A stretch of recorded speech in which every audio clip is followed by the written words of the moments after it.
The Fishing News is sponsored by these fine partners.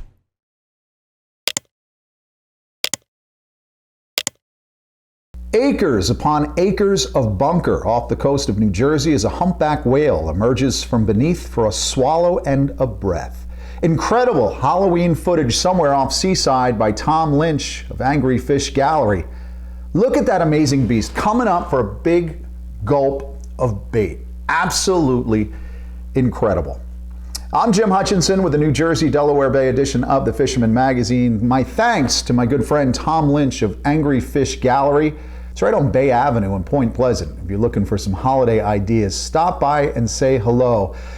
It's November 3rd, 2022, and all that glorious bait still with us right now, which I'm confident bodes well for some more terrific striped bass action at the Jersey Shore and hopefully down into and along the Delaware coast in the coming weeks as well. Of course, now that November is upon us, we're quickly approaching the end of the Fisherman magazine's contest season, tournament season coming to a close. Of course, both the Dreamboat Fishing Challenge and the Coastal Kayak Clash will end on November 30th. If you're a paid subscriber and you're getting those weekly digital editions and you get the weekly access to the fisherman.com, you're already in it to win it. You just need a good fish or two. Let's check in quickly with Tim and Dave to see if we've had any leadership changes since last week. Past Dreamboat winner Sam Dibner is truly showing his angling skills with yet another entry, this time with the first place sea bass weighing in at 5.74 pounds. Remember, past Dreamboat winners aren't eligible for the first place prize and will be swapped with the second place winner. Rob Carazano currently holds the second place position for total points and broke a tie this week with Garrett Weir because his largest fish entered, a bluefish weighing in at 15.4 pounds, is larger than Garrett's largest fish of 10.86 pounds. Other notable entries this week was this tog weighed in by Ben Perry of Quaker Hill, Connecticut, with a 13.05 pound blackfish, placing him in second place for that category. Wow, the drama is reaching its highest level as we steam quickly to the finale of the 2023 Dreamboat Challenge. Dave tells me that there were no new entries in the Coastal Kayak Clash this week. Justin Oser is still in first, Bob Wagner in second, and Tom Howard in third. There's still time to fish for both contests.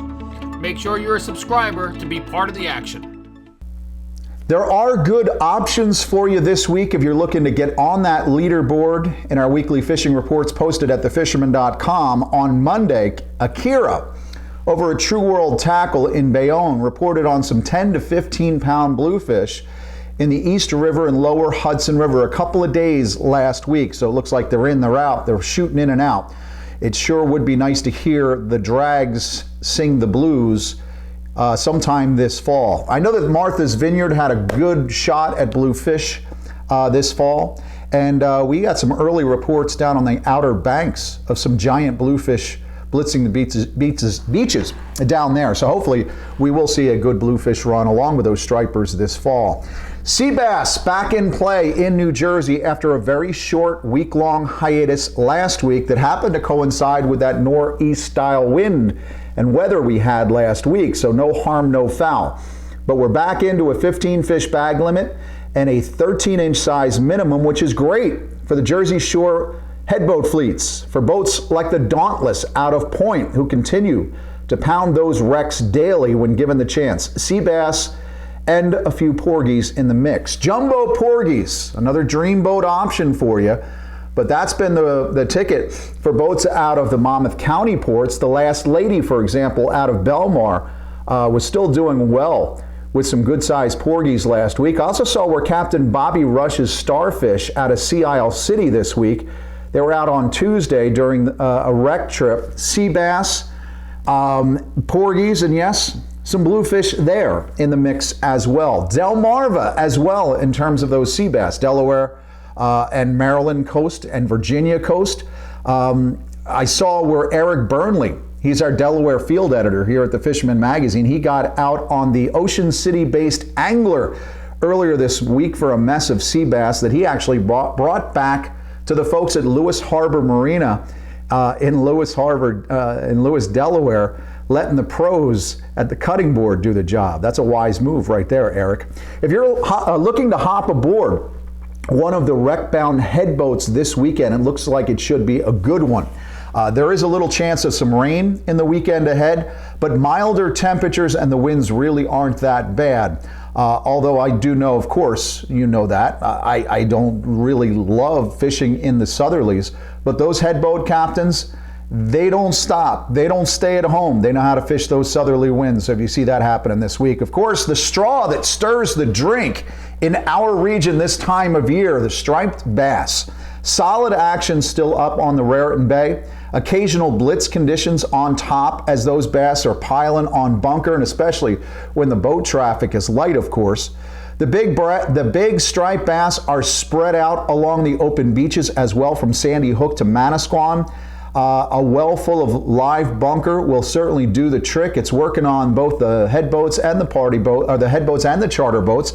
In fact, Greg Hewitt and Captain Peyton aboard the Big Mohawk are doing a bang-up job finding both slots and overs on their trips. Nice hat there, buddy. Come on, I get to don this jersey for a playoff season about the same frequency as the Brood-X cicadas come out, so don't give me too much heat. Boats like the Gambler at a point are now running striper trips, and I saw where the Miss Barnegat Light starts their striper trips next Friday, just a few days after Tuesday's full moon. Circle that on your calendar. I expect things will start popping on that moon. Bass are stretched out along the beaches in terms of surf fishermen as well, mixed sizes. The folks at Giglio's and Seabright reported that Bob M. fished early morning with good results the other day, finding a slot bass that took a liking to his 2¼ ounce Outcast plug. Bobby at Fisherman's Den in Belmar, he emailed me earlier this week to say that surfcasters along that stretch of Monmouth County were doing very well with the larger fish over the weekend, mainly on bunker chunks, but plugs have accounted for many fish as well. You also have the chance there to take a fish home for dinner if you so desire, as many are in that slot size as well. The folks at Gabriel Tackle heading into Ocean County, Gabriel Tackle and Brick and Chadwick Beach, they had good reports of folks hitting bass in the weekend surf, which should continue through this weekend ahead. Now, Frank at Gabriel Tackle did send along his reminder in his reports this week. If you're looking at a heavy wind or heavy swell when you get up to those beaches, don't forget to bring the bucktails and those heavy swim shads as well. Lures and Bunker both are taking fish along the southern Ocean County stretch. Think down below Grumpy's, the Dock Outfitters, and Betty and Nick's in Island Beach State Park, but also on Long Beach Island, which had a good slug of fish over the weekend. In fact, the LBI Surf Fishing Classic has had a bunch of good weigh-ins. They've had the weigh-ins and the catch and release overs in the last several days. I expect we will see some more striped bass reports, I'm always hoping, as we head down into Atlantic and Cape May counties. But the best of the striper bite right now in South Jersey is still in the back. We're getting those reports from Riptide, Ray Scott's, Allen's Dock, Chestnut Neck, Captain Dave at Absecon Bay Sportsman. He put Stacy on the light tackle action out back this week, reported plenty of stripers from Atlantic City to Great Bay and up into the Mullica River. We're getting similar reports on outback stripers from the folks at Waterfront Marine in Summers Point, Fanatics in Ocean City, all the way down into Cape May County, Pier 47 Marina, and the folks at Hands too. There are more stripers out there on the sod. But of course, if you put your time in along those frontside beaches, you're going to be rewarded as well. And if the stripers aren't cooperating with you guys who are surf casters, the jetty jocks are still doing a great job, a bang-up job on tautog from those inlet jetties. Getting some really good reports continually out of Noel at One Stop Bait and Tackle in Atlantic City about that bite there. Folks, if you're looking to get the green crabs, whether you're rigging or jigging, that could be the way to go. Just keep in mind, know before you go, there's a certain energy level in South Jersey right now, and especially with the games, the World Series games in Philly. Some of the shops have been on somewhat restricted hours. I saw the folks at the boat shop in Manahawkin, for example. I think they've been at the game, every playoff game this series, so they've been closing just a little bit early. Speaking of which, I think I got a line on exactly what Bryce Harper told Alec Boehm on Tuesday night before he crushed that first pitch fastball over that first pitch, it was a curveball, over the left field fence. What do you think? They're striper fishing in the offseason. The best of the surf striper bite, in my opinion, is still to come. You still have plenty of time. We have not passed it. In fact, I love fishing into the Thanksgiving weekend. So the best is still to come, and it should continue well after the boys of summer have cleaned out their lockers for the season. New Jersey Marine Fisheries Council meets this week. The ASMFC comes to town next week. I've got details in roughly 2 minutes after this freshwater report from Pensy and New Jersey from my man George, the Pocono outdoors guy. Well, hey, thanks, Jim.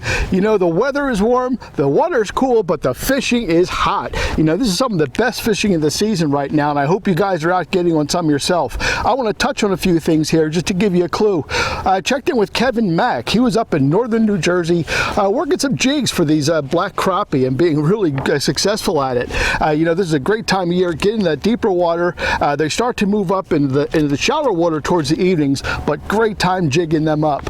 Also up on that crappie bite, our friend Jen Wong was out there and he was tossing those jerk baits, and he was being pretty successful too. So great time of year to get on to those crappies. Now we can't not talk about trout because this is the time of year as well. Jen Wong was also up getting some of those nice stocked rainbows up in New Jersey. Now he had a killer technique he wanted us to pass on.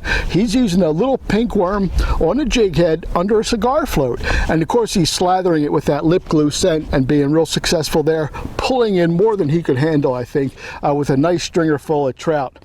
Also, I wanted to check in with Steve Kolnick, and he's a river guide up here in the Poconos on the Lehigh River, and he's got a real similar technique with the pink worms under a float as well, and you can see he's been getting into those brown trout as well.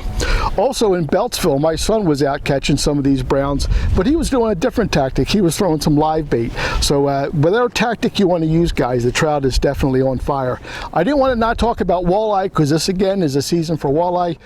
Myself and Josh Taylor were out the other night working on Beltsville, and he managed to get into a couple really, really nice walleyes working that vertical jig. The tactics work, guys, so if you want to get out and get on them, it's a really good time to do. Also, I can't not talk about the Delaware River. I checked in with river guide Tim Keebler, getting his clients out on some awesome smallmouth action, so I hope you guys have a chance to hit that Delaware as well. No matter where you go, whatever you want to throw a hook at right now, I think you're going to end up getting something on the line. Guys, you got to get out and get on them. From Pennsylvania, I'm George, your Pocono outdoors guy. From the Pocono Lakes to the Pacific coast of Costa Rica, let's check in quickly with Ben Gilmore of Jackpot Sport Fishing out of Marina Pez Vela in Capos, Costa Rica. Hello there, guys, and welcome to Costa Rica. This is this week's fishing report here at the Marina Pez Vela in Capos. The Dorado mahi-mahi season is on fire right now, guys. November is our peak time for mahi-mahi. The great thing about it is the fishing is super close. Many days we catch these guys 8-10 miles out, which is just a very quick run from the marina. So great fishing, nice and close. Further offshore, 20-25 miles, the water goes bluer and cleaner, and we've been finding some great blue marlin out there as well for the last week or two. A few striped marlin turned up as well, and there's a few sailfish, yellowfin tuna mixed in also. We're right at the end of the rainy season now. We'd expected another couple of weeks of rain, so until that rain clears up, the inshore bite has not been that great, but that should get better in a few weeks. Hope to see you guys down here in Costa Rica soon. This is Ben Gilmore, handing back to you. The New Jersey Marine Fisheries Council meets on Thursday, November 3rd at the Stafford Township Municipal Building. That's at 260 East Bay Avenue in Manahawkin. Not much to be covered according to the agenda, but I'll be there again to sit in on the festivities. Hopefully council members have something to say about our missing representative at the ASMFC. Ever since Assemblyman Hodeling lost his re-election bid last November, this has been a whole year, he was the legislative rep at the ASMFC. We have been missing. We've been short. We've been down a man at the ASMFC. The person responsible for that appointment, of course, is Governor Phil Murphy. I'll have more on that in my weekly editor's log next week, Monday, at thefisherman.com. Maybe even a Jersey Shore newspaper in the coming days. Who knows? But you can get all the meeting details on that at asmfc.org. They're going to be at Long Branch all of next week. Finally this week, the deadline for comments on NOAA's speed limit restriction, 10 knots for boats 35 and up, has passed as of November 1st. But thanks to the recreational fishing community at large, roughly 40,000 comments were received by the federal government in opposition as of the October 31st deadline. That should take the bean counters a while to sift through all of those comments. Just to be clear, there's already a speed restriction in place that locked into place this past Tuesday for boats 65 and up in special management areas, SMAs. They're right outside of Delaware Bay and in the New York Bight. So that's why some of the head boats are traveling slowly from the grounds as they're heading into the Raritan through April 30th. It's also the same up in New England around Block Island. But what the Biden administration wants to do is extend the scope of these seasonal management areas and require all boats 35 and up to adhere to that same speed restriction through May 30th. So if you have a 36 Contender or maybe a 38 Whaler Outrage, that means you from November 1st through May 30th. Strangely, the same government agency proposing to put these arbitrary and capricious speed restrictions in place in a quest to save the North American whale, or the North American right whale, they're also considering a request from Ørsted, the folks who want to industrialize our ocean waters with wind turbines, so that they can be able to harass marine mammals for the next 5 years through pile driving, unexpected explosions, and intrusive site surveys. That is a slap in the face. Pick up the November edition of the Fisherman magazine for news, information, calendar events, all the how-to information that you need. That comes out every single month. New Jersey, Delaware Bay edition. 12 months a year, 26 weekly editions. That's 38 issues altogether. You got to subscribe, get in it. And of course, if you're in as a subscriber, you're in for that Dreamboat Fishing Challenge. But look for the November edition in newsstands and tackle shops now. And listen, if you don't have the time to sit down and watch this entire weekly broadcast that we've been doing every week that I've been doing every week since 2015, have not missed a week. If you can't sit down and watch it, get the audio version of this report on your personal device. Look for the podcast feature on your smartphone. Look for the Fisherman magazine and take us with you on the way to the boat, running down the beach, or maybe you're just sitting back at home listening in your home office. Surf striper fever. It's starting to set in, and the best time of year, as I said, in my mind, is during these next several weeks. Yeah, boy, I got my mind on my stripers and my stripers on my mind. I'll see you on the beach this weekend. We'll see you again next week right here at thefisherman.com.